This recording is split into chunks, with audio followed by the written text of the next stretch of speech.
আওয়ামী লীগকে নিষিদ্ধ করা হয়, আওয়ামী লীগকে নির্বাচন করতে দেবে না। আর তারা নির্বাচনের নামে প্রহসন। নির্বাচনটা কি হচ্ছে এখানে? কিসের নির্বাচন? নির্বাচনের রেজাল্ট তো বোধহয় এখনই ঘোষণা হয়ে গেছে, এই 25 দিন আগেই শেষ। আমাদের উপর অপরাধ দিত যে দিনের ভোট রাতে, আর এরা দিনের ভোট রাত লাগে না, এরা নির্বাচন আগেই তাদের ভোট আর তাদের রেজাল্ট আউট ভাব করার জন্য এখনই সব ক্ষমতায় চলে গেছে। এই হলো তাদের অবস্থা। অবৈধভাবে ক্ষমতা দখল করে মেটিকুলাস ডিজাইনের মাধ্যমে সেই কি মাস্টার মাইন্ড দ্বারা আন্দোলন সংগঠিত করা, এটা তো ডক্টর ইউনূস নিজের মুখেই বলেছে। আর সেখানে এই ক্ষমতা দখল করতে পেরে খুব গর্বিত, লজ্জা হওয়া উচিত তার। একটা জনগণের নির্বাচিত প্রতিনিধিত্বশীল সরকারকে হটিয়ে সংবিধান লঙ্ঘন করে অবৈধভাবে ক্ষমতা দখল করে গর্বের কি আছে? এটা তো ডাকাতি করা।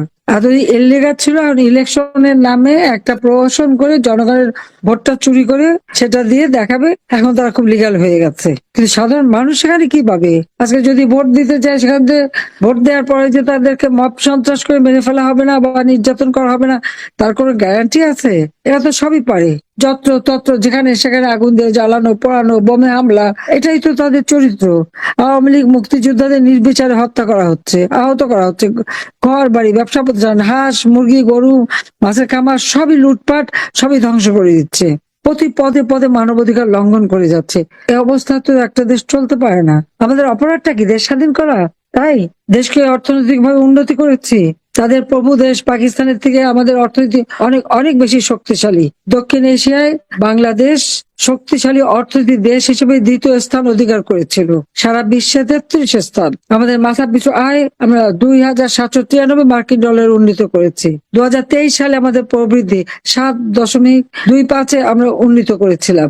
জনগণের তো খাবারের কষ্ট ছিল না। ভূমিহীন গৃহহীন 8 লক্ষ পরিবারকে আমি বিনামূল্যে আধা পাকা ঘর, 2 কামরা, বসার জায়গা, স্যানিটারি ল্যাট্রিন, বিদ্যুৎ, পানি সবকিছু দিয়ে তাদেরকে বিনা সুদে ঋণ দিয়ে নিজেদের জীবন জীবিকা গড়ে তোলার ব্যবস্থা করেছি।